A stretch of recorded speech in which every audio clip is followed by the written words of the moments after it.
May the words I speak be of my truest intent, of the highest intent, rooted in goodness, rooted in belief, rooted in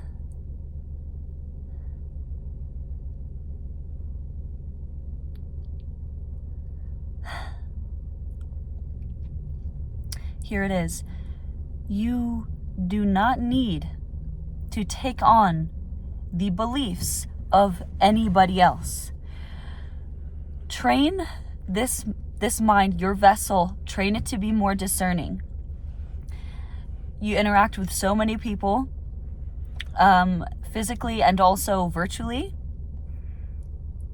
You do not need to take on the beliefs of others. It's actually imperative that you don't. If you don't know who you are, go within. The intuitive guiding voice will tell you what you are. And this voice, if you're listening to the right one, only speaks in goodness. The only reason it can come through distorted is when there's shame to be processed, to be seen and let go of. The only time this voice gets distorted is when you actually aren't seeing yourself big enough. You see, we tend to make ourselves smaller. This is what the mind does. It's a computer, so it wants to categorize, it wants to understand everything in its reality. So when it cannot understand something, the natural input is to dissect even more, to get even smaller, to get even more micro.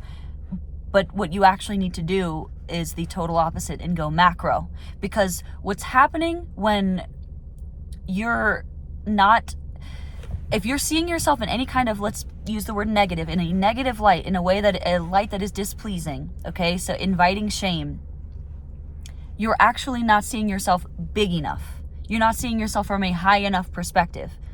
The tendency with shame, of course, is to get smaller, is to shrink. So and often we can experience it like this. Okay, I'm taking on this belief of self that's a little bit bigger. And then something happens which I'm embarrassed about, or I'm reminded of something I did which brings about shame. Shame comes for me, in a way, to attempt to target that expansion of self. What you need to then do is still revoke the shame. No, I do not need to be shamed. I do not need to be ashamed of my being.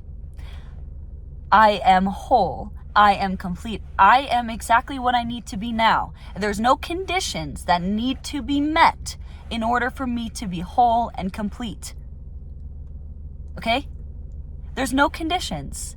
Things can be going any type of fuck-ass way in my life. I can be experiencing anything within. And what I must call upon is that belief. I am whole. I am complete now. In the now moment. For that is the truth. For that is all that is. It's a higher, it's rooting the belief in a goodness so massive that a limited mind can barely comprehend it.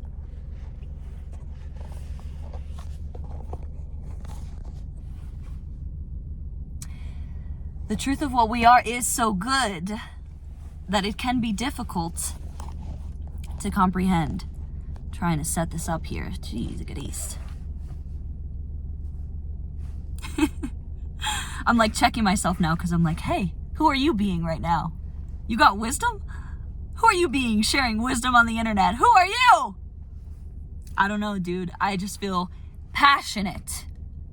Because if we want to be people who make a change, if we want to be people who actually heal the wounds of the earth, yes, these are speaking in very large, swooping gestures here. But if we want to actually bring about good, which if you're here, if you're in my collective, you do. And really, it's the truth of what we are. We do want to bring about good. We want goodness because it's what we are. We just get lost along the way. We don't always know how to find it. And the way we get lost is because it's a tangled fucking web of meaning out there. You have to go within. The intuitive guiding force within will tell you what beliefs you need to be operating by. Okay? That doesn't mean the belief you're operating under, belief of self, belief of world, belief of whatever. That does not mean that it's how what everyone needs to believe. It's simply intuition is very individual. My intuition can be guiding me to do something that I would not suggest somebody else to do, and vice versa. In intuition, this is the thing. We've associated intuition and God and spirituality only with the light. So you use those words, you start to talk about God, and people are like immediately cowering because they don't understand that is not what I'm calling upon. Intuition guides me to do things, guides me to exist in a way that maybe contradict what the rational world's understanding of goodness is. I don't know how to explain. It's a truth that you know within. It's a belief in self. It's a rootedness in self and a rootedness in goodness and a rootedness in the understanding of neutrality at the same time, that God, so what we are, it's everything. So there is a place for the darkness. Now, when the darkness is left like untamed, okay, this is where like evil comes about. This is where there's danger. But what we are to do is to get intimate with our darkness. Intimate with our darkness so that it does not lead, it does not control, but it does add value. It does add contrast. It does add understanding. It's an important component. You cannot have the light without the dark. So, yes, intuition led me to cigarettes. Sue me. I'm not going to explain any fucking further. Because here it is. The beliefs of others, the projections of others are not mine. And what this vessel needs is its intuition and nothing else. Okay, even like really like well-meaning advice, be discerning. Okay, if it doesn't feel good, if it doesn't feel resonant, that's okay. Just don't take it. Don't take it. I'll be in conversations with people and we'll be like really like linking up, and then they'll say something like that presents to me like I am able to see the root belief underneath what they're saying, like some sort of belief about the world. It's usually like vested in some kind of cynicism or jadedness about the world, and immediately like my discerning system is so strong that it immediately goes, that one's not ours. It goes, yeah, that was not ours. But I'm still there. Obviously, I'm still in the conversation, and but then you find a way to still relate and connect and be present without taking on that belief as your own. It's this thing that you don't really have to try for this to happen. It's a thing that will develop naturally as you develop your intuition and as you develop your trust within yourself. Trust to self. And here's the cool thing about self-trust. Because the rational world, they want to tell you, they want you to buy in, okay? They want you to think that like you need to do these practices and you need to like set routines and follow them and make testaments and like follow them strictly to prove that you can trust yourself. You don't need to do that. All you have to do is say, I trust you. All you have to do to get to a state of fulfillment, a state of self-belief, a state of feeling like in alignment where things are lining up, okay, and they make some kind of larger intuitive sense to your being. You don't have to go get anything. You don't have to like develop this new habit or this new hobby. You don't need to take a class. You don't need to speak with this fucking intuitive reader, okay? All you have to do is go within, a quiet moment with yourself and say, I trust you. I trust you to make the decisions that you make for me, that you make for us. However your relationship to self is. I've always been a we. I don't know, since a young age, it's always been me and her. We've always been a we.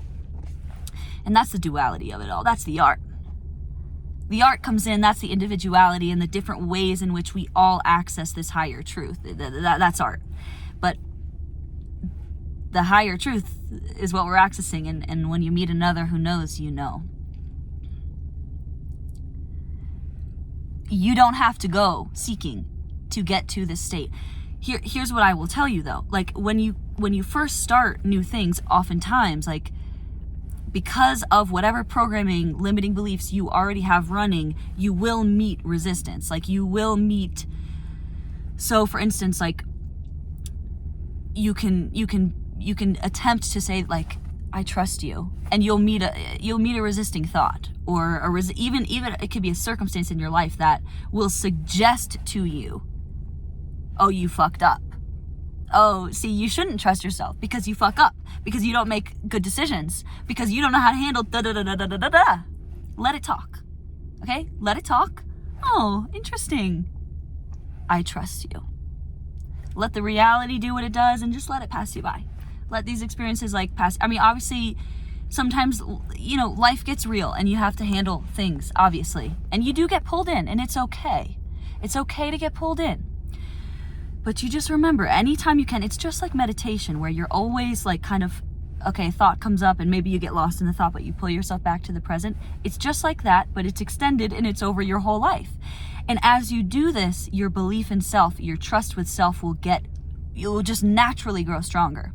There's no shame when you'll find yourself like being really hard on yourself. Oh, trust me, okay? The programming that I am up against, you wouldn't fucking believe what I've endured to get here. But it's all worth it, okay? I wouldn't change a fucking thing, because you know how strong I am? You can throw fucking anything my way, babe. I'm gonna handle it. My girl Isabella, she's on it. Oh, I trust her. I trust her completely. She's on it. She'll handle it. And the way she handles it might not look logical to you. It might not make any sense to you. But I'm not a logical, rational being. And this is another thing that comes with developing self-trust, is you start to make choices for your preference.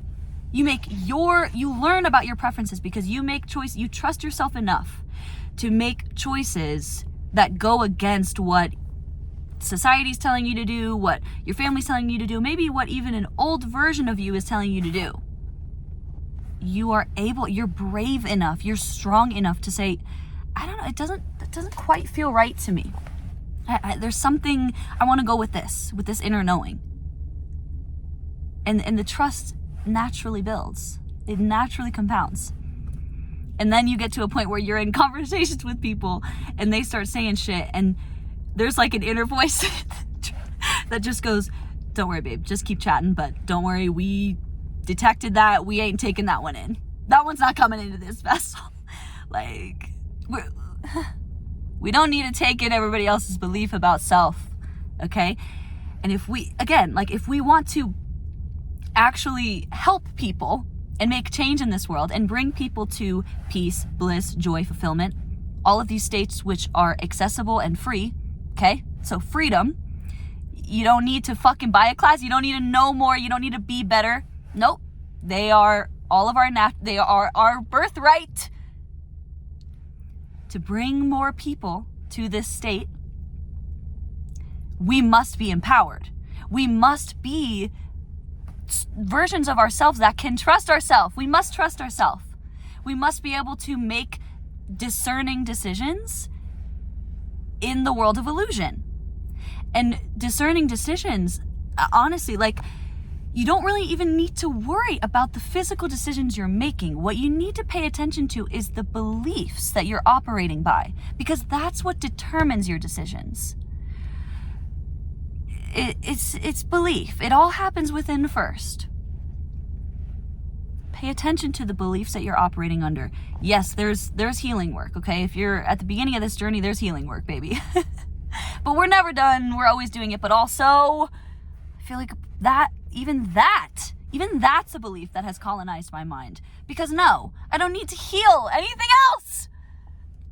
I've been in the fucking trenches with healing. You don't even know how long. It's like, yes, there is healing work to be done. However, then you get to a point where it's like, okay, but I don't need to like be this perfect healed version of me to be whole and complete and to access states of joy and bliss and peace. Like, yes, we're healing and that's a good thing, but also joy, peace, bliss, I can access that now. I think I need to go into work. My clock is off, so I don't even know what time it is. I have to end this here. Stay fucking tough out there, okay? And trust your inner guidance. You don't need to tell people how you're moving. Just listen to your inner guidance. It's between you and your intuition, you and God, you and self, okay? You got this.